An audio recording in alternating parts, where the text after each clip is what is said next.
Good morning. I'll just let people take their seats and we'll get going. While people are taking their seats, I just want to let the committee know that at the committee's request, the clerk managed to rejuggle the witnesses for Thursday, October the 20th. So now we will only have 2 witnesses on October the 20th, and Taxpayers Federation will appear in the second hour on the 18th. So we'll have 2 one-hour panels on Tuesday the 18th. So just to let you know that that was done. Since I took over as chair of the committee, I just want to certainly for my information, but also to refresh the committee. And we have some other members that were not at the committee when this motion was put forward. And I just want to remind the committee that the motion that you adopted was that the Standing Committee on Access to Information, Privacy and Ethics call witnesses to hear testimony regarding the access to information dispute and the resulting court actions concerning CBC.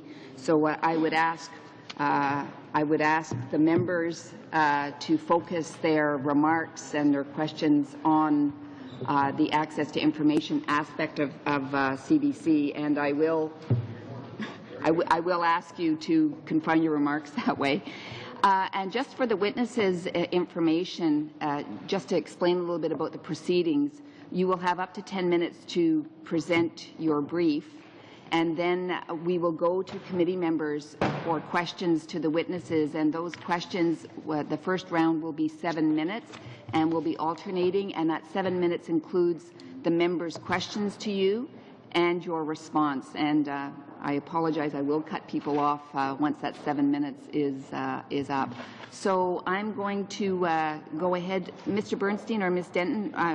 Mr. Bernstein, you're going first? If that's the way you would like it. And of course, your translation devices are here because members will be speaking in both official languages. Right. Thank you. Mr. Bernstein. Good morning, honourable members, Madam Chair. Thank you for inviting me to speak. I want to start by making my position perfectly clear. The CBC or Radio-Canada have no right, in my opinion, to block freedom of information requests that refer to the financial operation of their corporation. It seems obvious to me that when a corporation accepts millions of dollars from the public finances, that it is incumbent upon them to be completely transparent in the use of those funds. Further, it is hypocritical of a corporation with a news operation that is a major user of data received from freedom of information requests, in fact, an entity that complains bitterly when freedom of information requests are denied, to deny the same access they demand of others. I do not agree with the CBC when they claim that releasing such information will put them at a competitive disadvantage. The idea seems ludicrous to me. So many people at CTV and Global, for example, once worked for CBC, and vice versa. So many CBC employees once worked at CTV and Global. The idea is beyond silly that they don't know how each other work. The cross-pollination in Canadian broadcasting means that all the networks know how everyone else does their job, and that all networks work and spend in similar ways. No, the real reason CBC does not want to open their books is a fear that some of the mistakes and misspending that will ultimately be revealed will result in bad publicity and even ridicule from those who are determined to harm the public broadcaster. This, I'm afraid, though, is a real fear. There have always been political and broadcast business opponents who have had no qualms about sticking it to the CBC by taking mistakes out of context and blowing up the importance of minor misspending. Today, the anti-CBC hysteria has reached epidemic proportions. The new Sun TV channel is a prime example of people who show no compunction in using distorted data and wildly exaggerated claims to discredit the CBC. Members of Parliament, too, have been known to attack the CBC without taking the time to understand what they are criticizing and the fairness of their complaints. All of that aside, I do still believe the CBC has to open its books. If they don't like the way they are read or interpreted by others, it's their duty to explain to the public that pays them, not to hide from them. However, and it's a big however, I feel I must make another point that is tangential but pertinent to what we are doing here. It seems amazing to me that members of Parliament, in fact any politician from any level of government, would undertake to take CBC to task for stonewalling the public? Are there any institutions that attempt to bury their mistakes more than governments do? Just one example, if you permit me. How long have Canadians, both private and in the media, been trying to find out how close to $1 billion was spent on the G8 and G20 meetings last summer? Heck, in question period, we're witness to the spectacle of a minister refusing to answer questions about how he spent $50 million allocated to the summits.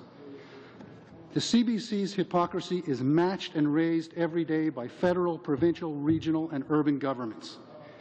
My suspicion is that government secrecy is carried out for the very same purposes that our public broadcaster is hiding behind its excuses. If the opposition, the media, and the public were privy to the blunders and perhaps some of the misspending, it could be a source of tremendous embarrassment to those people who control the purse strings of the nation. So yes, the CBC should open its books. I hope the courts force that issue and rule against the CBC. But it's also time for all Canadians to begin to demand the same level of transparency from government as some members of Parliament are demanding from the CBC. When I worked for CBC, CTV, and Global, it was not uncommon to hear my colleagues talk about having to go to Washington to find out what was happening in Ottawa. Canadian government levels of secrecy are far out of control and do not make a whole lot of sense considering our economic, political, and strategic place in the world.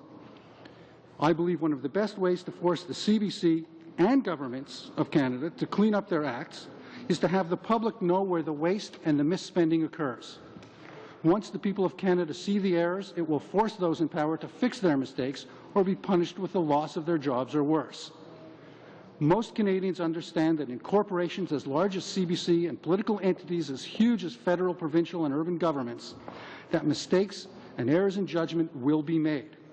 Canadians are willing to forgive the ones that own up to their mistakes and quickly fix the problems.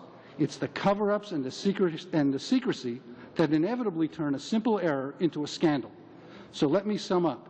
Yes, the CBC should have to open its books. But it seems to me a little unseemly to have the pot calling the kettle black. Thank you for hearing me out. Thank you, Mr. Bernstein. Ms. Denton? Thank you. Chairs, member of the committee, and my fellow witness, good morning, bonjour. Thank you for this invitation. I'm part of a group, I Love CBC Peterborough. Your committee's study caught my interest, and I hope it's of interest to you to hear from someone who is not personally entangled in the issue, but from an ordinary Canadian. I work in the arts. I'm self-employed full-time. I work for Canadian, British, and American publishers. I belong to no political party. I am among the 80% of Canadians who value the CBC. I'm not an expert on access to information, but I have done some reading, and here's how I understand things. The CBC first became subject to the Access to Information Act in September 2007. The CBC has come under fire for failing to respond to access requests in a timely manner as required by the Act. The CBC makes the point it was overwhelmed by requests for information after it became subject to the Act. Initially, CBC's deemed refusal rate was about 80%. Now that rate is down to about 20%, and the average number of days to meet a request has dropped significantly. The Information Commissioner herself reported recently to this committee that she has noted improvements and is satisfied. We know the CBC is a national treasure. It should appear open in its dealings. So I can't really agree with CBC's argument that it should not have to deal with the Information Commission on matters relating to the exemption. I think that the Commission and the Federal Court can be trusted to protect the CBC's journalistic, creative, and programming activities.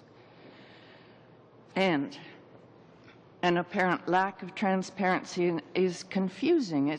Surely this would tarnish the image of public broadcasting. It's CBC's president and board who claim responsibility for matters related to access to information, and each of these people has been appointed by the Prime Minister, so things get a bit muddied here.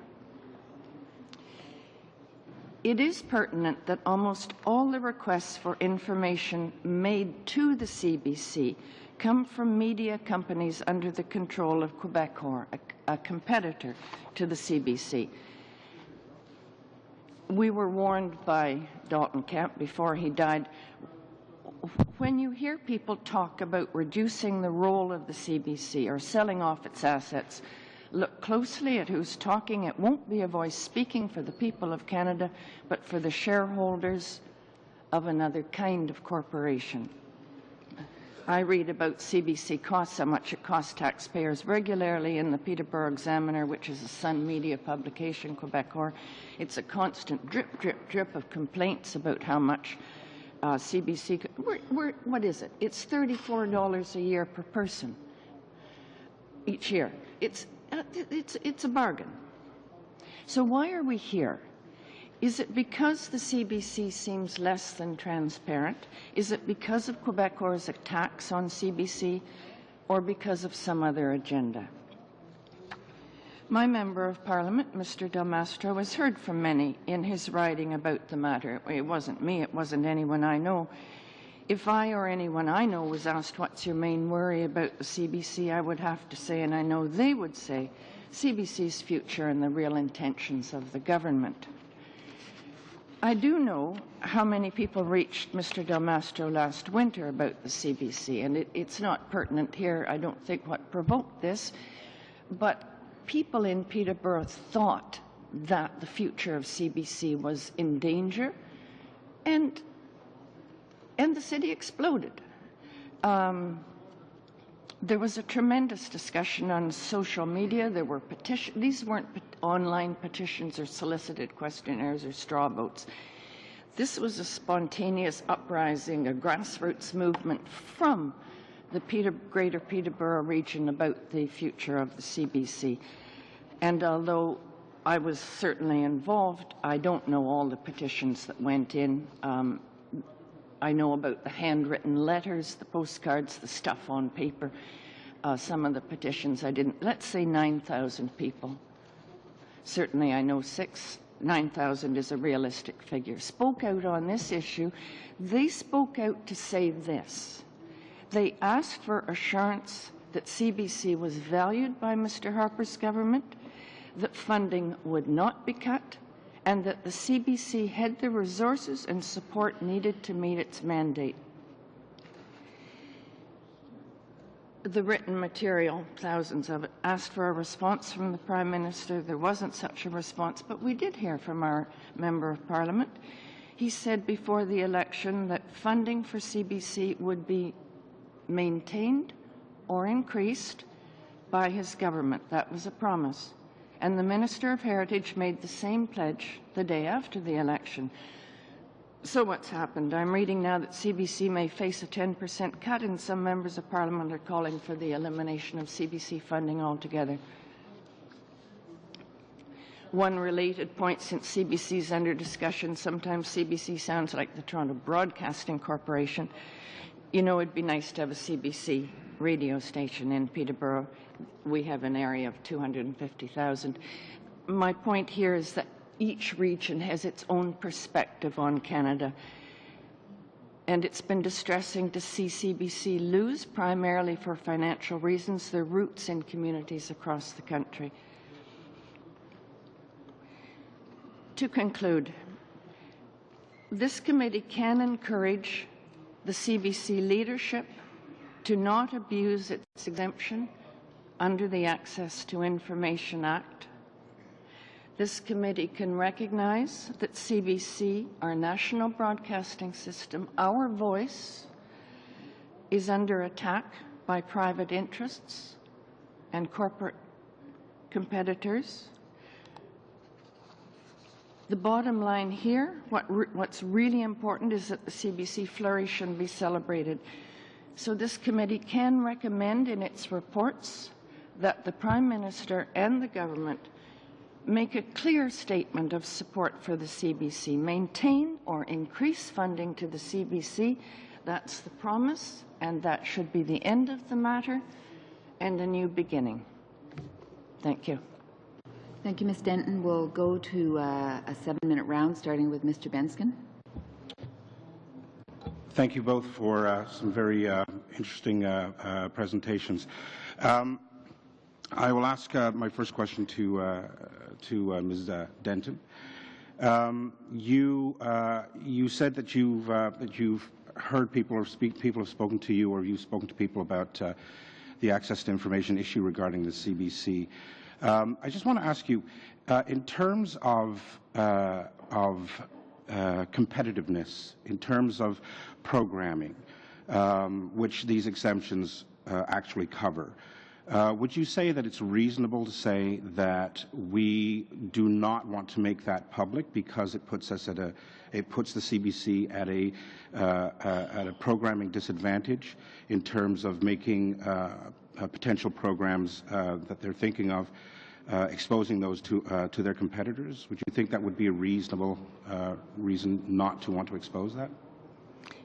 I'm sorry, it would be a reasonable thing not to expose those plans through access to information.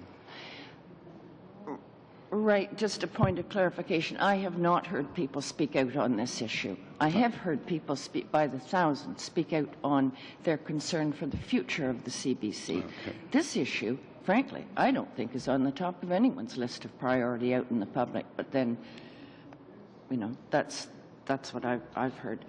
The future of CBC, however, that cuts close to the bone. That taps people right at their heart. That's what matters. I think the CBC should be transparent, open and transparent, and I do trust the Commission of Information and the courts to protect essential journalistic practices. I think if the CBC is not open and transparent, it tarnishes its reputation as a broadcaster, and it gives ammunition to competitors to say, look what's going on. This is not helpful. Okay. Now, in terms of transparency, you are aware that any citizen can go on to the CBC website and find out how much money is being spent in various areas, right down to the spending practices of the vice presidents, the presidents, and so forth. All that information is available online for the CBC. Would you feel that that is open and transparent? Yes. Okay. Yes. I have a question for Mr. Bernstein. You mentioned, and thank you for your presentation. You had mentioned sort of the distorted information that was coming out of from various organizations. Were you aware that the access to information questions that were being asked were for things like lunch receipts from its vice president, and not the actual spending practices of the CBC? I was not specifically aware of that, but it was what I suspected. Sorry? I wasn't specifically aware that it was things like lunch receipts, but it was the kind of thing I suspected. Because there's so much information out there that is available, I said to myself, what could they possibly be looking for? And the truth is, it seems to me that what they're looking for are the kinds of things that can be easily hidden in the accounting.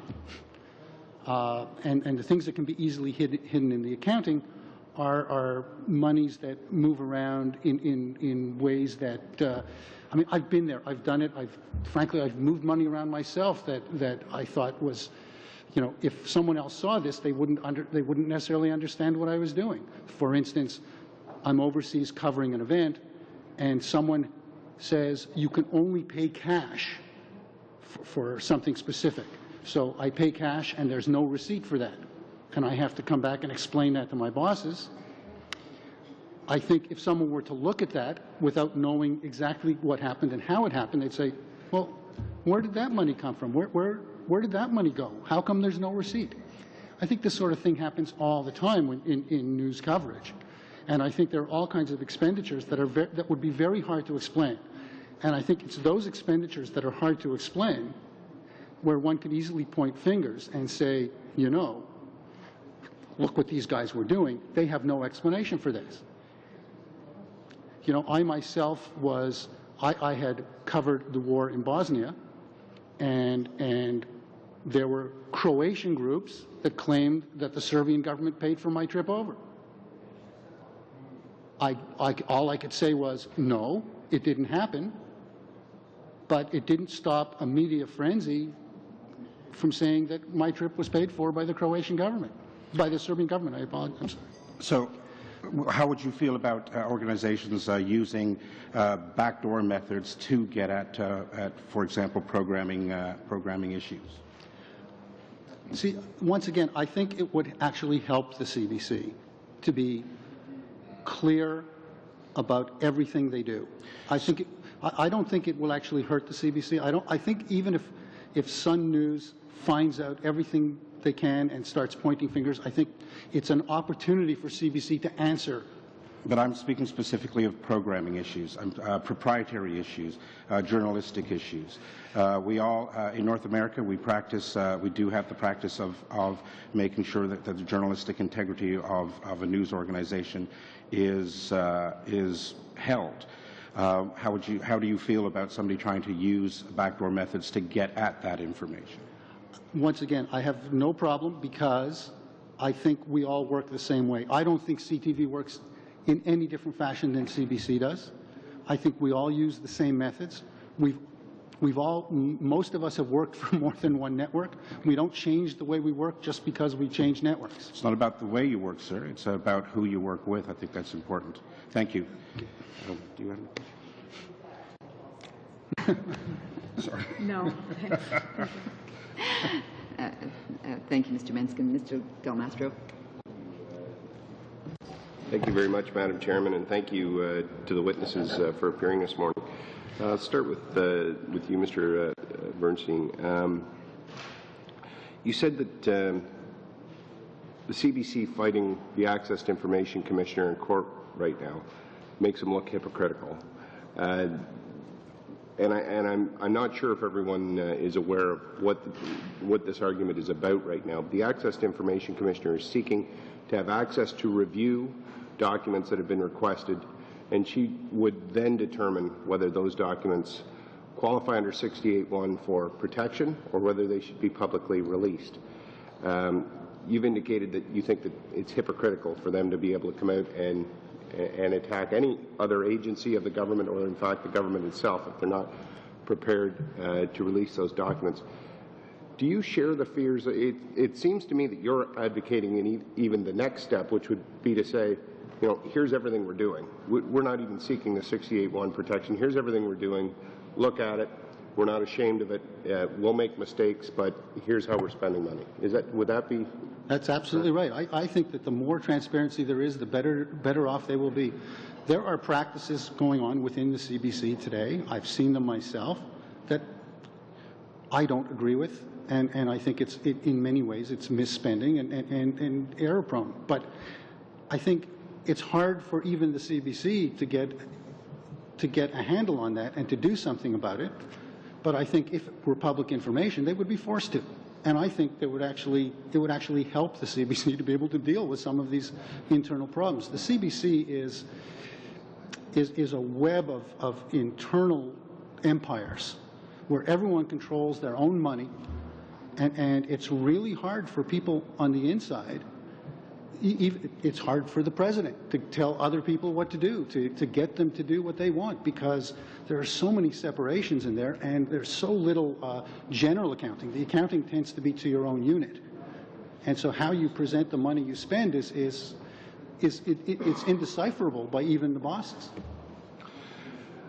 In my experience, you know, I heard the couple of examples that you cited.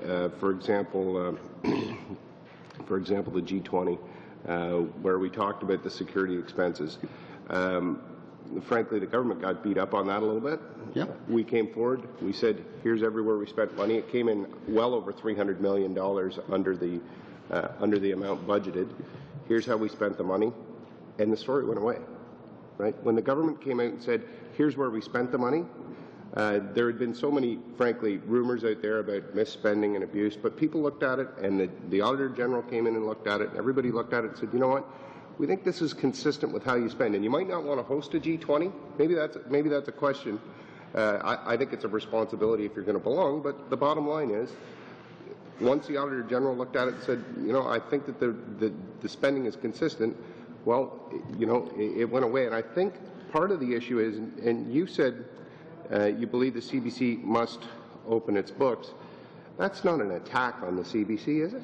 No, I don't believe it is. And in fact, as I say, I think in the long run it will be very helpful to the CBC, because if there is an understanding of where the money is going and how the money is spent and how it can be spent better, and I think whether those ideas come from inside or outside, it will do. If it makes more money available for the important things CBC does, if it gets other folks off their backs for misspending, I think that can do nothing but help the corporation. Since we became government, we've invested over $1 billion a year. We're into our 6th year. Of course, there's other funding that the CBC gets, from example, the Canada Media Fund, the Local Programming Improvement Fund, and other sources, government advertising, obviously. There's a lot of money that's going there. I think the government, as well as opposition parties, in fact, all Canadians, want to know that money that's being, it's very easy to defend that money if they think it's being well spent. The reverse is also true. It's very easy to be attacked on that, especially by those Canadians that look at it and say, why are you spending all of this money? For some folks, you know, $1 billion a year is still a lot of money. For some folks, I suppose it's pocket change in conversation in Ottawa, but that's a lot of money. And don't you think that the government also needs to be able to look at it and say, here's the value that you're getting, and here's how the money's being spent? Absolutely. I don't disagree with anything you said, but I do want to add to what you said that I want to make it clear. The CBC is highly underfunded for what we expect it to do with its mandate. It's one of the worst funded national broadcasters in the world on a per capita basis. And it has a job that's much more difficult than most countries because of the size of our country. So what you're saying is absolutely right, but I think it has to be it has to be understood within that context. Right. It's just very hard to make that case when there's folks out there thinking that you know, the CBC executives are living the high life while they perhaps are not. And whether that may be entirely false, but I'll tell you that I have an awful lot of people that come and talk to me about how there is a separation between how some of the folks at the CBC are living their life and how some of the folks in the private broadcasters are living their life, suggesting that it's much better to be in the public broadcaster. That may be entirely false, but as long as information is protected and not being released, then that myth can be propagated. I totally agree. If I may, I do want to tell you, and all those folks out there who think that I also teach journalism, and I tell all of my students, if you want to make good money for the rest of your life, don't go into journalism. Don't work for the CBC, because there's not a lot of money there to be made. Very good. Ms. Denton, thank you for coming. You've 12 seconds. That's unfair, Madam Chairman. I'll have to go back to you. Thank you. Well, you're a fast speaker, Mr. Del Mastro. We can do it. Thanks, Mr. Del Mastro. Mr. Andrews, 7 minutes. Thank you very much. Welcome, witnesses, for coming today. I think we need to get this back on to why we're here today. We're not here to discuss the financial operations of CBC. The purpose of our study is about the access to information requests and the court actions that CBC and the Information Commissioner. So I think we need to stay focused on the issue at hand. Mr. Bierstein and Mrs. Denton, are you familiar with how many outstanding access to information requests we're talking about here with the Information Commissioner? I don't know the specific numbers. I've heard I've heard things like 500, but I don't know what the actual number is. Okay, because it's important to know that the whole reason we're here is because of the number of requests that came in and the speed at which they get responded to. Are you familiar with what the actual requests are and from whom? I know where they're coming from, but I don't know what the specific requests are. Okay, and where are they coming from? They're basically coming from Quebecor. Quebecor, okay. Well, some of them. They're not all coming from. But the deluge is from Quebecor. Yeah, that's fair. So, and we don't know what the requests are. We don't know what Quebecor, what information they're looking for. We don't know if it's financial. We don't know if it's about a journalist. We don't know if it's about something else, do we? No, we don't. Okay, so we better be careful on what we speculate is going to be they're coming from. Don't you think? I can only speak as someone who has worked for several networks in this country, and say that I feel like I can speculate in general. I can't speculate specifically, and I feel like and as someone who's watched Sun News to see what they've been saying about the CBC, there are hints along the way that give you an idea of where they're coming from, and why and how they're trying to discredit the CBC. Okay. Let me ask you this then. Quebecor Sun Media, are they open to any such freedom of information? No, they're not. They cannot share any of their information They do not have to. They're a private company. Yeah. Now, I would question that as well, by the way, because, all broadcasters in this country are on welfare. I mean, every Canadian-produced show gets Canadian tax credits. Every Canadian-produced show gets funding from government funding. Generally, 35 to 50% of all shows produced in Canada are done is money that comes from governments at one level or another. So one could argue, the argument could be made that for that portion, that CTV and Global should have to open their books as well. Having said that, I mean, I know the reality is that there's no, funds are funds, and how to know where $1 came from. Let's get away from the books and back it up to freedom of information. Well, my point is that freedom of information could work. Theoretically, you could argue that freedom of information should be made available from CTV and Global as well. Okay. Well, do you see it a bit unfair that one news agency, you being in the business, is trying to request information from another news industry? Don't you find that bizarre that this could be an example of one news agency trying to get a competitive edge or trying to do something to discredit the other news agency?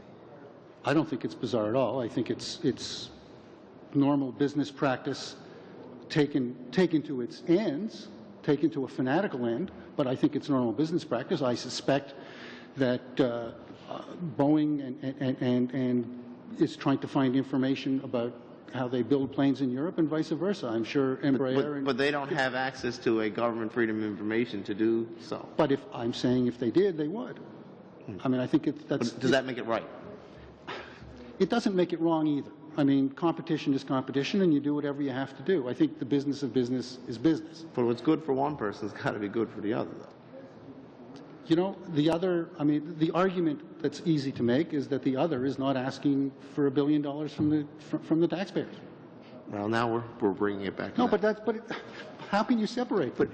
But if you support public broadcasting and you support the concept of CBC, which we do, and we think it's money well spent, then why?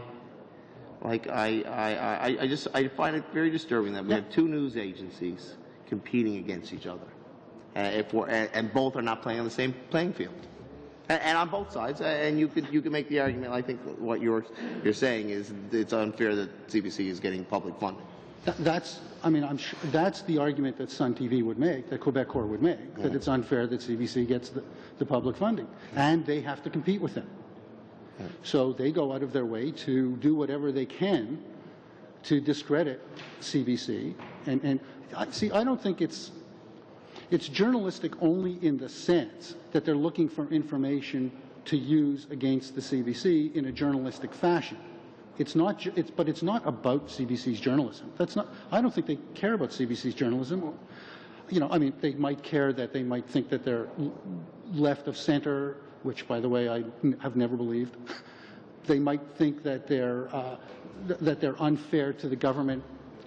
All of that, but that's not what they're going after. Okay. And you wouldn't find that out from freedom of information anyway. Ms. Denton, just a couple questions for you. Are you familiar with how many requests that it's before the courts? In the first year, there were 400 to 500, and I do know that it's curious. The CBC has a department of 7 people now. This is costly, just to handle the requests that are coming in, primarily from Sun Media. 7 people. I can think of other things the 7 people could be doing, but there you have it. Okay. This is so that the requests can be dealt with in an expedient manner as is required. Okay. Ms. Denton, how many people are involved with your group in Peterborough? Just want to give us a little information about your group in Peterborough? Right. Time is up, Mr. Andrews. A brief answer, please. Right. It's a grassroots movement. Thousands are involved. I can't say I speak here today. I speak here today on behalf of the spirit of the group, in that they value CBC and want it to be cherished and valued. I can speak on these points to a smaller group, but this is the general group. I Love CBC Peterborough is a hefty-sized one. Yeah. Thank you, Ms. Denton. Mr. Butt, thank you. 7 minutes, please. Thank you very much, Madam Chair. Mr. Bernstein, Ms. Denton, thank you for coming today. Mr. Bernstein, maybe you can expand. One of your quotes in your opening address was that you said that the CBC is a web of empires. Can you expand on what you mean by that? And more specifically, do you believe that because of the way the CBC has been structured, that is leading to their lack of interest in participating fully in access to information requests? First, just to clarify, I said that in an answer, not in my opening address. Sorry. No, not a problem. And the best way I can answer that is to say that, first of all, within the CBC, and it's taken 75 years to create this, different people have been in charge of different areas, like in any company. And those people the people who are best at it have learned how to amass funding for themselves and keep funding for themselves, and how to work the system to keep money so that they can do whatever they want to do. Now, to create television programming. I don't mean for their own personal dollars, but so they've done that, and it's sometimes hard to get at exactly how the money is being used and how it's being spent for other people within the organization. Is that the reason why they're against the freedom of information? Only tangentially, only in the sense that someone might find out what they themselves can't find out about the way someone is spending money within their little empire within the CBC. I don't think they know what to. I don't think the bosses themselves know exactly how the money is being spent on a day-to-day basis. The crux of the argument, or the dispute, I guess, between CBC and the Information Commissioner is Section 68.1. Do you not believe that the Information Commissioner is smart enough and talented enough and knowledgeable enough to make a determination as to whether or not an information request is covered under 68.1 or is not covered? Because it seems to me that the CBC's argument is, we know what's covered under 68.1, nobody else knows what's covered under 68.1, and if we say it's covered, then too bad. Do you not believe the Information Commissioner is smart enough to figure out and make a determination in an initial review of an accessed information request whether or not it's covered under 68.1 or not? I absolutely do believe that the Information Commissioner is smart enough to make those decisions. And frankly, as I think I hinted at in my opening statement, I don't think that's the real reason why CBC wants the information withheld. Okay, do you want to expand on that? Well, as I say, I think it has to do... Do you have any theories you'd like to share with the committee? I think I've already shared those theories. I think it has to do with the possibility of embarrassment and information that could be used against them in what they consider an unfair way. Yeah. Maybe I can ask a question to Ms. Denton then. As has been mentioned, I think the subsidy that the taxpayers are giving the CBC each year is around $1 billion a year, plus the other things Mr. Del Mastro talked about. You do believe that the CBC, as a public broadcaster, as a company owned by the taxpayers of Canada and being significantly subsidized, you do believe that they should have full, complete disclosure on everything they're doing, how every penny is being spent, so that we, parliamentarians and the general public, are fully aware of how they're operating as a corporation. You do support that principle of full disclosure, do you not? With the addendum that the exemption be respected. Okay, you had mentioned that you were concerned that there's 7 full-time people working in their accessed information office now. Do you not think that number would be considerably less if the CBC stopped stonewalling requests for accessed information? No, probably not. I would think that the requests for information will probably remain, I would think, will remain pretty constant. This is a battle between competitors, and 7, and the number may need to be increased to 12. I don't know. I don't know. It concerns me in that I find it curious, and I find it curious also that the people who have made the appeal to the people responsible within CBC for access to information are the President and the Board, and these people have all been appointed by the Conservative government. There's some curious things here. However, we won't meet again. You are beginning what is an important study, and I wish you well on it. You have a month of intense work. May I just say that although it's this issue, it's a coat wrapping up another issue, and that issue is the future of the CBC.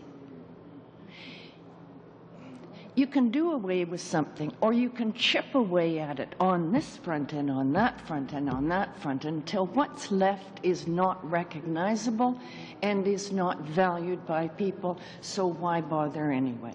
That's my worry, that's my concern. May I ask you please to remember in your reports and in things that the guiding principle has to be, we need a public broadcasting system in Canada. We need a strong, it's what Canada is. If we lose the CBC as we know it, we lose Canada. Is there time? Is that it? 7 seconds. Well, that's okay, then I can wait for the next one. Thanks, Thank you, Mr. Madam Bradford. Chairman. We'll now go to the 5-minute round, and we'll start with Ms. Brosseau. Thank you guys for coming today. It's very important to kind of answer some of the questions we have.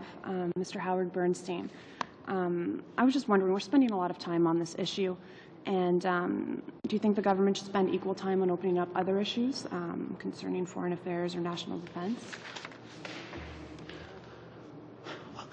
I suppose that's not my decision to make. I think. Do I think it's an important issue in these times and in the future of this country? No, I don't believe it's a very important issue. And even the dollars we're talking about, by government standards, are not particularly large numbers. So I suppose in some ways it does seem curious, not to mention the fact that the courts are dealing with it anyway.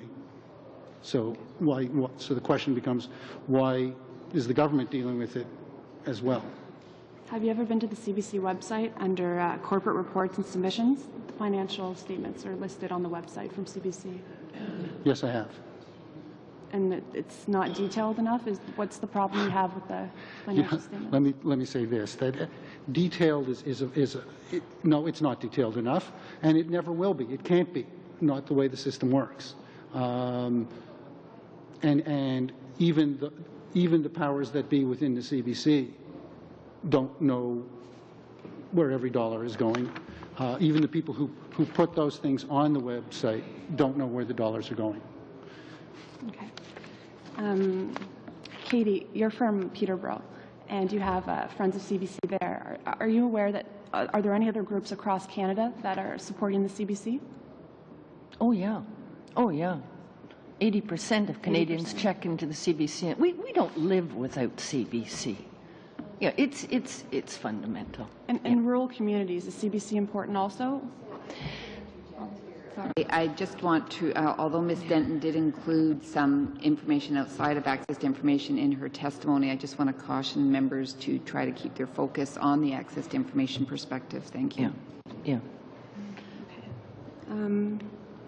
In the Commissioner's report, 2009-2010, it said that 80%, a large majority of the complaints, more than 80%, were against the CBC involving one requester. So, do you think the purpose of these complaints were to find out certain information? We're trying to give a head up on another, benefit the other companies, the public companies? Sorry. Well, as I said, I read regularly in the Peterborough Examiner, and I assume these same columns go out in Sun Media newspapers throughout Canada about costs of the CBC. It's there's nothing wrong with that. The effect, though, of constant picking is to sow doubt in people's minds as to the value of an institution. That's a concern. I'm okay. Caroline, do you have anything? And a half. Okay. Une question pour I think you're going to have to listen to your earpiece. Mr. Bernstein, do you believe that with all the articles we see on a daily basis against CBC coming from private companies, do you think that they're just simply trying to discredit the CBC, and that the vast majority of these ATIP requests come from the private sector, the biggest competitor, in fact? Do you think that they're trying to simply discredit the CBC? Absolutely. I do believe that that's all they're trying to do is discredit the CBC. I don't think it has anything to do with getting at real information that will bring any light to the subject of how the CBC works. Okay. Okay, je vais laisser. Okay. We'll go to Mr. Calkins for 5 minutes. Thank you very much for being here today. It's certainly interesting. I've got some questions here in regards to some of the responses and some of the questions that others have had. First of all, Mr. Bernstein, you mentioned earlier that you thought that, and I just want some clarification on this, just because CTV or Global or somebody like that might have got a tax credit or something like that, that maybe at what level does the access information, the public funding come into play? I would suggest to you that any business, if two competing car dealerships, one used the hiring tax credit to hire a few employees, the other one didn't, would that allow one car dealership to ask, do ETHIs, and another. I think we need to be really careful here when we're doing this, because I think everybody at some point in time, any business in Canada that files and gets a tax return or gets a tax credit or a tax break on something. So I think we need to be really careful on the distinction here between what direct funding is and what indirect tax breaks are for companies and corporations. Tax credits are a small portion of the funding. Absolutely. The larger portion of funding from the government is direct funding from funds that are created by governments to help out to create more Canadian television, because Canadian television can't be produced in this country with the amount of funds available to any network in this country from advertising. Yeah, and let's face it, that's the difference between CTV and Global and everybody else, and CBC is the direct portion that's actually funded by the taxpayers of Canada to CBC. Ms. Denton gladly pointed out that it's $34 for every man, woman, and child in the country. Yeah, can we be fair here and mention that CBC does raise close to $500 million that is not coming from the government. Yeah, that's fine. Yeah, and so is everybody else that's in the broadcasting business. They're making enough money to pay for their own operations. I think the frustrating thing for Canadians in this particular case is that there doesn't seem to be a clear enough dispute mechanism here to resolve questions of the section in the Act 68.1. So that it actually has to get the commissioner involved and a judge involved. I think the other part that's really frustrating in this, and nobody seemed to have commented on this, we've got a taxpayer-funded organization using taxpayers' funds to put up a defense versus a taxpayer-funded office of the commissioner or access to information fighting each other in a court paid for by the taxpayers of Canada. And I'm just wondering if you could provide any clarification or what needs to happen here. This isn't in the best interest of taxpayers, clearly, unless we get to an end game where we get the transparency that we're looking for. And I think I've made myself completely clear. I think it's wrong. I think the CBC should open their books more than is even asked for. I think the CBC's book should be wide open for everyone to see. I agree with you. Now, you speculated what the risks are, but once those things get explained, these things tend to go away. And I think CBC is making a strategic mistake right here, actually causing themselves more harm. But that's just my own personal opinion. Do you think that just because there's 1,000 access to information requests coming from one particular source versus one that makes any of them less valid? I think that's up to the commissioner, not up to CBC and not up to us. I mean, we've hired someone to do that job, and it's their job to decide whether the requests are fair or not. And as I've said earlier, I believe they will make those decisions in a fair and honest way. Perfect. Thank you. Dean, you still have a minute and... I'll still pass my time to Dean. 15. Thank you. Ms. Denton, I've got my time now. A couple of things. You mentioned that your group is largely concerned about the long-term survival of the CBC. Does it concern you that as long as there are questions about how money is being spent, and I'm sure you've heard the same things that I've heard, there's certainly some concern that the CBC, for example, hosted a event at the Toronto Film Festival that was not open to the public, and spent an unknown amount of money on that. Are you not concerned that as long as there is concern about how money is being spent there, that in fact threatens the CBC? Not what the programming is, not even whether or not they have a radio station in Peterborough, which I'm sure we'd all welcome. But the fact that people can't determine how their money is being spent, isn't that a bigger threat?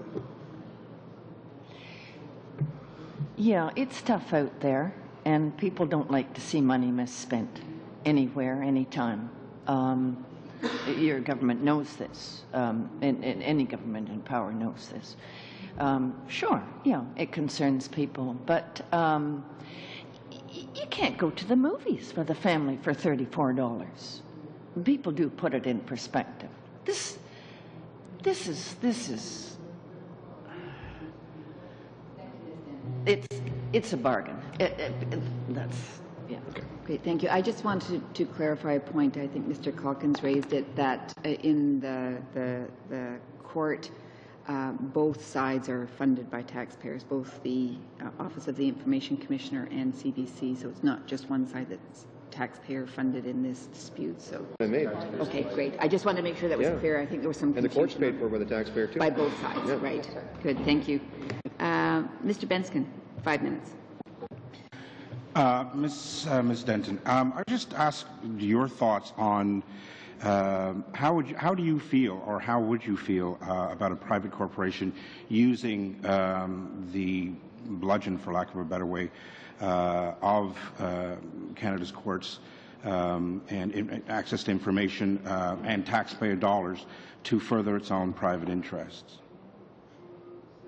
I missed the first part of the question. I'm sorry. How do you feel, or can you give me your opinion on a private corporation using access to information, thus to Canadian taxpayer dollars, to further its own private interests? How would I feel about that?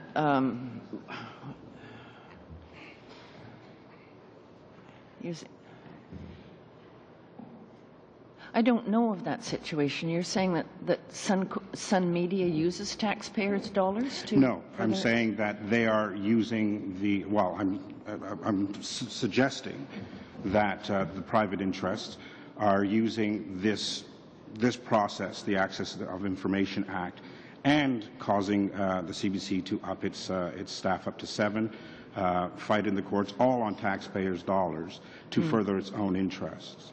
Yeah. Well, yeah, it's in the bottom line to me is the damage done to the CBC. These things have a backlash. The publicity given in Sun Media publications against the CBC, I think is beginning to tire people, to irritate them, and is looking rather silly. Okay. And Mr. Bernstein, my colleague had asked you earlier if you had ever gone to the CBC website and gone on to their public records on spending and so forth, and you're saying that for you that wasn't clear enough, or it wasn't transparent enough. In what way? In what way? It just the details aren't there. It gives general numbers about how much is spent to create a show, or how much is spent on management, or how much. These are big numbers. Have you gone into the specific departments and the specific personnel that work there? Because I've gone to the website and I've gone into it, and it actually itemizes in one case that I went to the receipts of the individual and where it was spent and how much was there. I mean, that's how detailed it is. The best thing I can tell you is that, as someone who worked there for many years, who was in an executive position there. Okay. What I'm asking you is, have you gone that deeply into? Yes, I have, and what I'm telling you is, I know for a fact that still is not clear, and it still doesn't give you all the information you need. Okay. And you don't believe in proprietary protection of intellectual property or issues of that nature? There are proprietary issues, but I think the Commissioner can figure those out. And I don't believe proprietary issues are the reason for stopping the information. I think they're stopping the information for fear of embarrassment, not proprietary issues. But that's an opinion, not based on... That is absolutely an opinion, but it's an opinion of someone who worked for CTV Global and CBC, and it's the opinion of someone who has spoken to many people at CBC about this issue when I knew I was coming in here, and people I spoke to at CBC told me the very same thing. They do not believe that it's proprietary at all. Okay, thank you. A minute. No, you're fine. Mr. Carmichael, 5 minutes. Thank you, Madam Chair. Good morning, Mr. Bernstein, Ms. Denton. Mr. Bernstein, I have never worked at the CBC, so I have to take what you're telling us as fact today and appreciate the issue with regards to Mr. Benskin's questions vis-a-vis the statements. I come from a business background, so I understand in business we're all accountable to CRA reporting. We're accountable to ensuring that we meet our financial obligations in paying our taxes and accounting for our expenses and all of the things that go on at year end, et cetera. So I also agree with you that behind statements are tremendous volumes of detail that would take us much deeper into the accounts, and there's no possible way that all of that detail could be included on a website. To the extent that it is, kudos to them. But at the end of the day, somebody wants to go deeper. They've got to gain access. Ms. Denton, to your comment on competitiveness, and this is with regards to the information requests, you said that these requests put us at a disadvantage. I take it you consider yourself part of the CBC family as friends of the CBC, but that they don't want to expose their plans, and that there should be an open and transparent ability of disclosure on statements and whatnot for the CBC, and that failure to do that tarnishes their reputation. My issue, I guess, is to the point. They receive $1 billion in funding a year, which the government has said is in place. We made the commitment; it's in place. So, to your point of value from the Harper government, that is still there. I'm not debating is it too much, too little. It's $1 billion of taxpayers' money. If nobody showed up to watch the CBC, though, from an accountability perspective, they'd still get the $1 billion. All of the other enterprises, if nobody showed up, the advertisers would pull the plug, and at the end of the day, these organizations would go out of business because they're accountable to their shareholders and to the people who watch and the quality of the production that they show. And I guess my issue, and if Ms. Denton, if I could direct it at you, is where do you believe the accountability starts and stops in terms of your taxpayer dollars and my taxpayer dollars that go to fund the organization? At what point do we have the right to know how effectively they run their organization? Sure. Yeah, we have that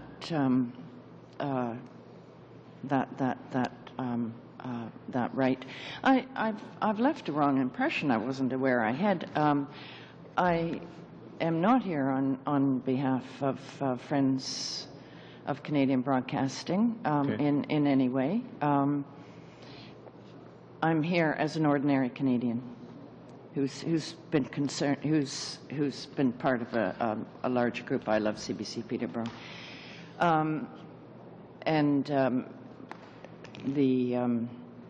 so accountability. Yeah, people have to be held accountable. The government's held accountable. Do you think $1 billion is a reasonable amount of money to be held accountable for, on how effectively you're spending your money?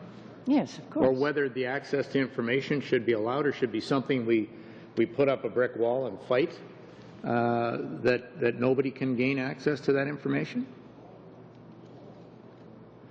Are you asking me if you think you're engaged in an important study, a legitimate study? No, we are. I believe we are as a committee. We're trying to find out how this all works and why the issues exist the way they do. Right. Yeah. I'm just trying to, as a member of this committee, to understand from our witnesses, at what point do we agree that accountability for receiving that $1 billion is a legitimate request? Yes, it is a legitimate request, but it's a request. Accountability has to be given a context also, and in point of fact, the CBC does have an exemption clause, and that has to be respected. Okay, but you talk about an open and transparent environment as well, that they should be prepared to provide information. Yes, yes. So, and I think, as I've said, the Commission and the courts can give them the protection they need so that no one is put in danger, so that sources are not endangered. Okay, just in the interest of time, I'll just move on to Mr. Bernstein, if you don't mind. I don't want to rush you, but 20 seconds. You talked in that answer about a web of empires.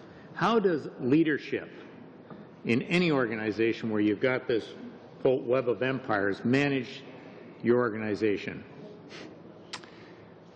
I just spent some time last week with the former Vice President of English Television for CBC. And I asked him about the deterioration of news at CBC, the quality. And his answer to me was, I couldn't get through to them. There was a cabal running the news that I couldn't get by that wall they set up, so that the kind of news I wanted didn't get done. This is the boss who said he couldn't get through it. Thank you. Thank you, Madam Chair. Thank you, Mr. Carmichael. Monsieur Dussault, 5 minutes.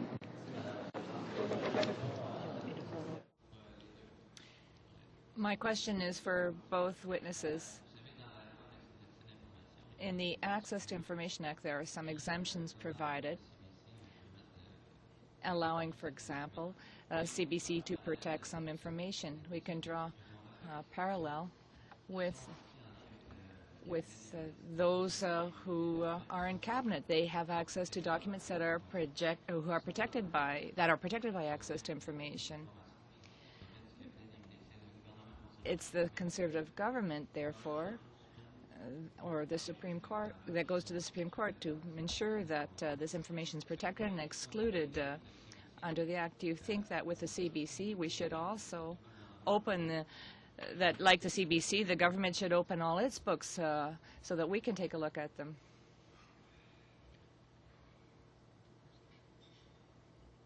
So that we can take a look at them. Who's we in this? The Commissioner has the Commission of Information has that responsibility. We? No. Parliament? No. No. No. No. The CBC is not private. It is not owned by a corporation. It is not owned by the government. This is a matter. The legislation has been set up for the protection of the CBC and the protection of the Canadian people with the Commission of Information. From my point of view, from my point of view, yes, the government should be open to the same standards as the CBC. I believe that openness and transparency are important right across the board. I don't think you can remove the CBC from the conversation, but I also don't think you can remove the government from the conversation either. So I think they should both be dealt with in exactly the same way. I think the Privacy Commissioner, if the impression I'm getting here is that we should trust the Privacy Commissioner to make those decisions, I believe the government should trust the Privacy Commissioner in the same way they're asking the CBC to trust the Privacy Commissioner. Okay. Puis aussi une autre question qui serait pour... I have another question for both witnesses. My question pertains to these exemptions. Do you think it's fair that two competitors, for example, CBC and a private broadcaster like Quebecor, are not subject to the same standards? CBC has to disclose everything, even if it deals with journalistic activities and programming. The private broadcaster doesn't have to do that. Do you think that this is fair, that this is the way things work? I believe it's the cost of accepting $1 billion from the Canadian taxpayer. If Quebecor or CTV or TVA got $1 billion from the Canadian taxpayer, we would be asking them to do exactly the same thing. Mais vous avez dit aussi que... But you also said, but the 35% of the programming is financed from public funds. At least that's what I understood. Is that what you said? Please refresh my memory. Said, and it's a gray area. It's an area that makes it a little difficult. And I should say, to be fair to private broadcasters who get 35 to 50% of their funding for programming from government funding, that money is audited, and it's always audited. I mean, interestingly enough, the private broadcasters have to actually pay their own auditors to audit for the government. Est-ce que Madame Denton Mrs. Denton, would you like to answer the same question, namely that two competitors are not subject to the same standards when it comes to access to information? Significantly more public money, and public money is precious, I'd make that point. I think it's an unfortunate situation, unfortunate because of what's happening, because the intent of Sun Media Quebecor seems to be not just to improve its own situation, but to discredit the CBC. I mean, it's a waste. We need good programming, good newspapers. To me, it's a waste of energy to spend your time and your money discrediting the competition when it could be going into something creative and positive. Thank you, Ms. Denton. Time's up. We'll now go to Mrs. Davidson for 5 minutes. Thanks very much, Madam Chair. And thanks very much to our presenters that are here with us this morning. It's been an interesting discussion, and I want to thank you and commend you for staying on the issue of freedom of information. I think that's what we're here about. Some of us, myself included, certainly enjoy CBC, listening to it, and think that they provide a service that is needed in this country. And they also, though, because they are a Crown Corporation, fall under the Freedom of Information Act, which, as you so rightly pointed out, they became part of that, subject to that act in 2007. So it's not something that they have been subject to for a long period of time. And the same as with government departments, other government departments, when this act was put in, there was a learning curve. And I think that the CBC has gone through the same learning curve that most of the other departments have. I know that we are seeing an increase in compliance, and we're seeing an increase in the way that the Freedom of Information requests are being answered. So that's encouraging, and I think that's very good.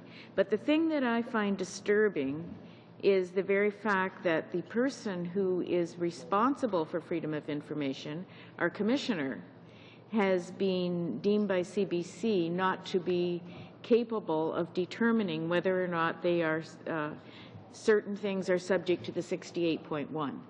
And I think it's encouraging to hear the remarks from Mr. Bernstein in particular here this morning about his feelings on what the commissioner should be capable of doing. And in fact, I feel that she's very capable of doing that. She wouldn't be in that position if she were not. I do have a couple of questions following up from my colleague, though, on your comments about the CBC being a web of internal empires. And I think it's interesting what you have said, that perhaps even the people at the very top may not have a good handle or may not have a process in place whereby they can get a good handle on what is happening. Do you think that anybody does, or what do you think needs to change in that process or that operation? I suspect if I had the specific answer to that, I'd be running the CBC right now. As I said, this is a problem that's taken 75 years to get here. And no, I do not believe anyone has a complete handle on how every dollar is spent at the CBC. I do believe that in much better times fiscally, the CBC got in the habit of spending a lot of money. When I first came to the CBC, I was shocked to find, while I was with CTV before that, and it was in charge of a budget, if I was 10 cents over the budget, I would be in big trouble. When I came to CBC, I was told, if you're 15% over budget, you're not going to get an increase next year. And that was a bit shocking for me coming from private broadcasting. I think a lot of the people who are now in charge of some of those empires I talk about came through that system and were informed by that system. And they've learned how to work within that system. They've learned how to hide money. they've learned how to hide funding for their own future enterprises. I don't know how you break that up. I once asked my boss at the CBC how we could fix this, and my boss at that time was one of the best empire builders within the CBC, and he said, the only way to fix the CBC is to blow it up and start all over again. But he said, but we can't do that because if we blow it up, no one will allow us to start it up all over again. So it becomes, you have to weigh both sides, the value of the CBC and the problems internally. I believe, and this is what I'm hoping to get across here, that if CBC did open their books, it would actually help them. They might be able to get at some of the problems that exist within the CBC, and possibly it would give them both the impetus and the knowledge to fix those problems. And I would say that I agree with that sentiment as well, because I think the more secrecy that's involved, the more suppositions are out there in the public, and it's very easy to keep those types of theories alive when the true facts are not on the table in front of everyone. Wrap up, Mrs. Davidson. You're out of time. Oh, okay. Well, okay. Thanks very much. Thank you. Mr. Andrews, 5 minutes. Thank you very much, Madam Chair. Mr. Bernstein, a few minutes ago, you said that this was Suncor's way of discrediting the CBC, and this is a direct attack from Suncor, or from Sun and Quebecor. You want to just elaborate on that? Why do you think that they are doing this? And well, again, it's strictly supposition. I don't know specifically why they're doing it. I would say that it's partially politically motivated, based on the content on, in their newspapers and on their television channel. It seems to me that they have a specific political bent, which is quite clear. So I think that's part of the reason. I think the rest of the reason is for competitive advantage in two ways. One competitive advantage is being able to come up with this information on the air, and or in their newspapers, which sells newspapers and gets more viewers. And the other competitive advantage is, I would think that if the more money CBC gets, they believe the better CBC will be at getting viewers. And so if CBC gets fewer viewers, maybe some of those viewers will migrate over to their channel. Okay. That's all I can think of. So with this political bent, wouldn't you also agree then that the Conservative Party's attempt at bringing this before committee, we are playing right into the hands of Suncor in discrediting the CBC by even continuing this discussion, rather than letting the Information Commissioner and the courts solve the problem? I'm not going to come out and say that for a fact, but I will say that is my fear. And we're contributing to this. That's my fear. Okay. Have you been following the court case? No, I have not. Only what's in the newspapers. I haven't gone to. I haven't checked in any detail. Okay. So, and you don't know what stage the court case? No, I do not. Okay. Ms. Dem, same question to you. Have you been following the court case, and what stage the court case is at? No, I have not in detail. Okay. No. Thank you. No further questions. I was waiting for results. Mr. Dreesen, 5 minutes. Thank you very much, Madam Chair, and to our witnesses, thank you very much for coming here today. I too am a supporter. I've listened to CBC since I got our first television, and radio is something that I've listened to a lot as I travel around, and there are good programs that I've seen over the years. However, I'm starting to feel as though there has been a deterioration of it, and that I'm concerned about, because we know that there's a base amount of funding that is going there. And so therefore I'm interested in making sure that that there's some accountability there. And so when we look at Section 68.1, we talk about journalistic programming and creative activities. We're concerned about whether or not the Information Commissioner is able to kind of look at what is involved there. And I'm afraid that the CBC has taken the stance that there is no credibility with that commissioner, and perhaps that's a little too harsh. However, I'm curious as to what types of advice you might give to the Information Commissioner to state what it is that is creative, what it is that is programming, and what it is that is journalistic, so that she, with her group of people, could actually take a look at information requests and make wise decisions. I, for one, would suggest that things like future plans, future shows that are on the books that they might want to put into production, that's no one's business, and frankly, there's not a lot of money being spent on that. Future things that the CBC is going to look into journalistically, no one has to know about that until it's actually done and the money is spent. But I don't understand, because that seems to me to be so obvious that I can't imagine anyone not understanding. I don't think you have to be a privacy commissioner to figure that out.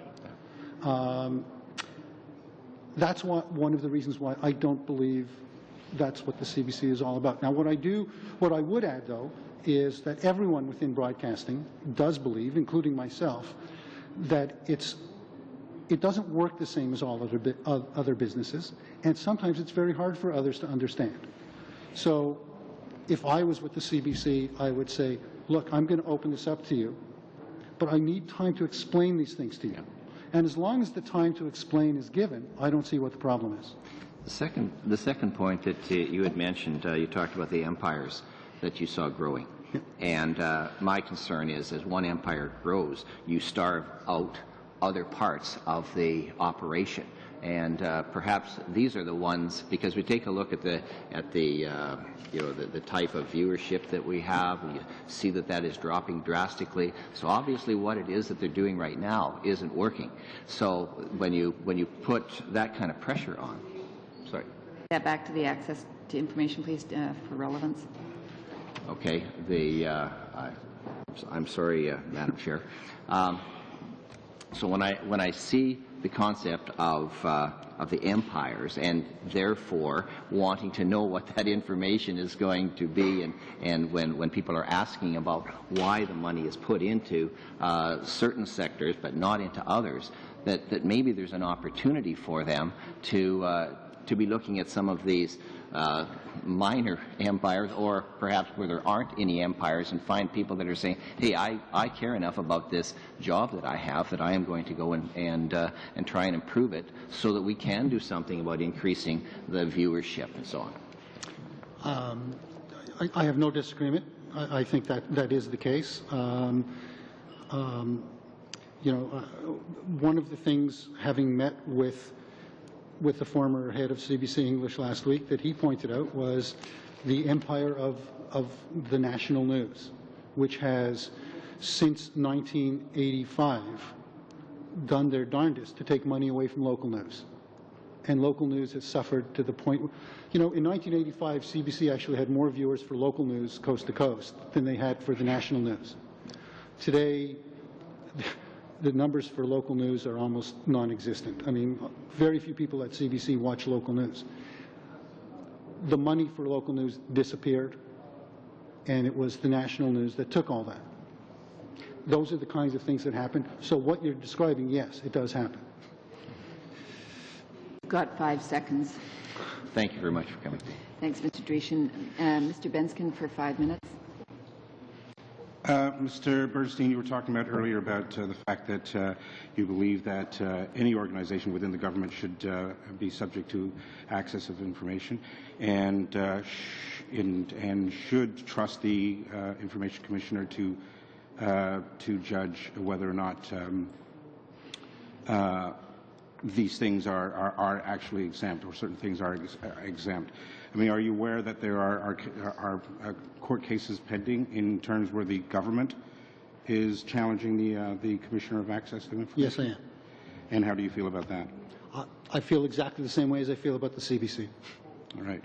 So, under no circumstances do you believe? Well, you mentioned earlier that you felt that, in terms of programming, in terms of of allowing or keeping information, proprietary information, to itself in terms of shows or program, the planning, journalistic integrity, which I'd asked you before. You believe that things like that should be protected?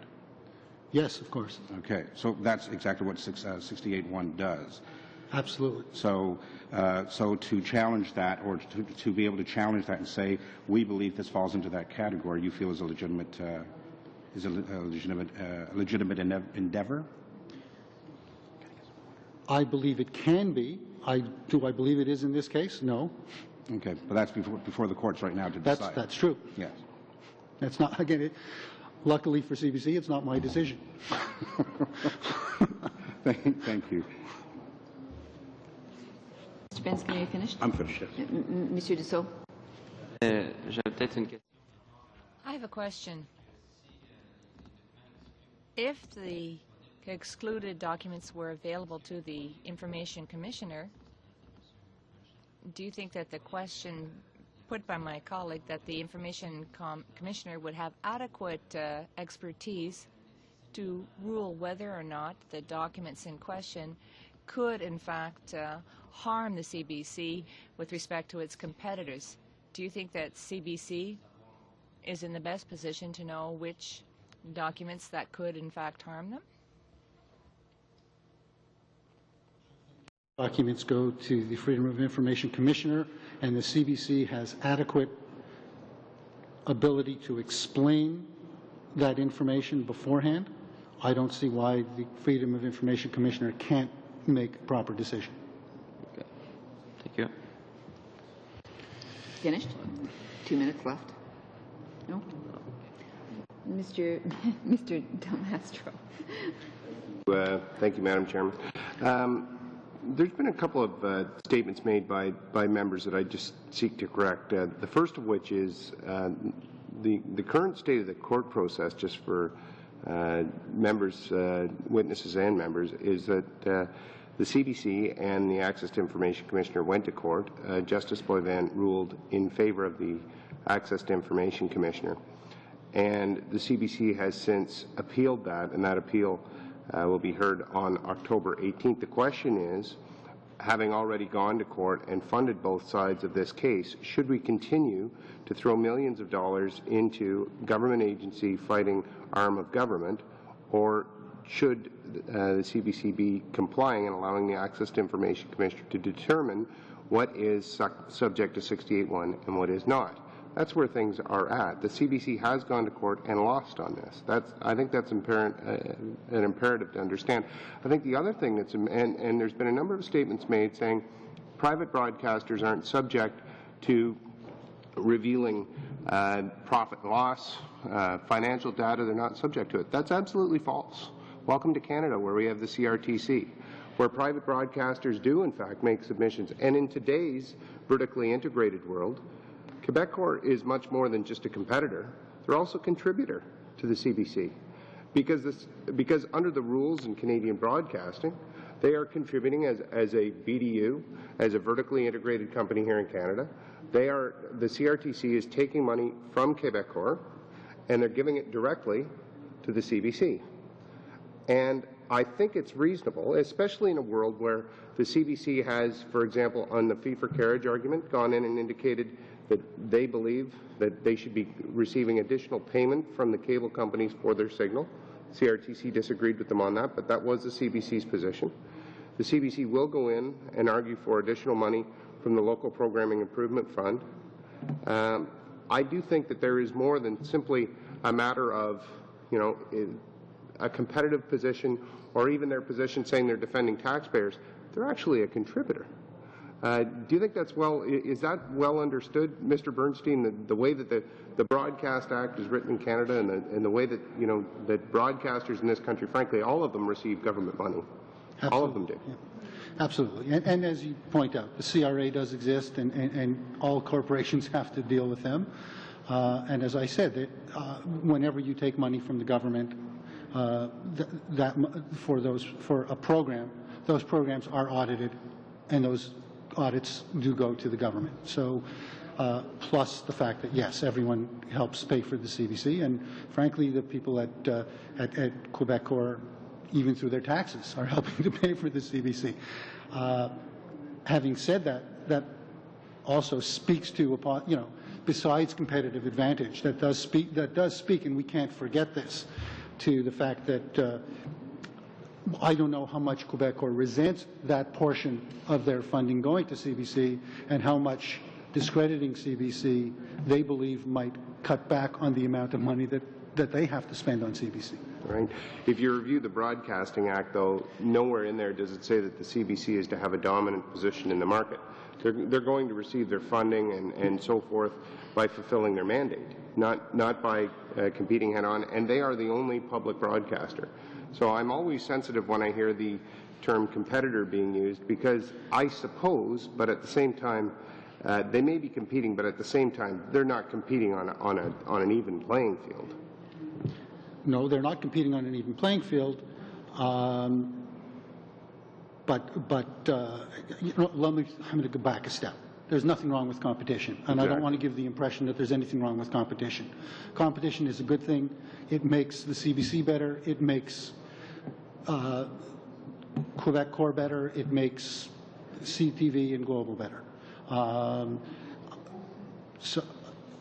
And I do expect businesses to compete with whatever tools they have.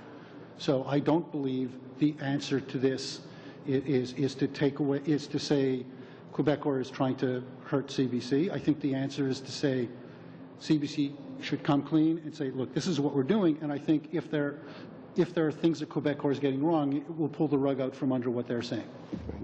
You mentioned a little bit about local news, and this is certainly something I'd like to see some more information on. I do have a local affiliate of CBC. It's one of only 2 left in the entire country, and if we go back to the Dominion Broadcasting Network, where CBC had many affiliates, I think they had a dominant local position, where it actually benefited their programming. They don't have that anymore, do they? No, they don't. CBC local news is, in my opinion, barely exists. They reach, at the best of times, 500,000 viewers. When I was producing local news in Toronto, we had 325,000 viewers just in Toronto. Thank you very much. Thank you, Mr. Bernstein. I don't have any other people on the list for questions. With the indulgence of the committee, I have a very brief question. A number of people have commented on audited statements. Now, my understanding is CBC, as well as other corporations, are required to submit audited financial statements. In your view, Mr. Bernstein, are the audited statements sufficient for either a corporation or CBC in terms of giving the level of information that you're looking for? Absolutely not. So in just the fact that Quebecor and other CBC have audited financial statements does not satisfy in your view? No, I don't think that it doesn't tell the story.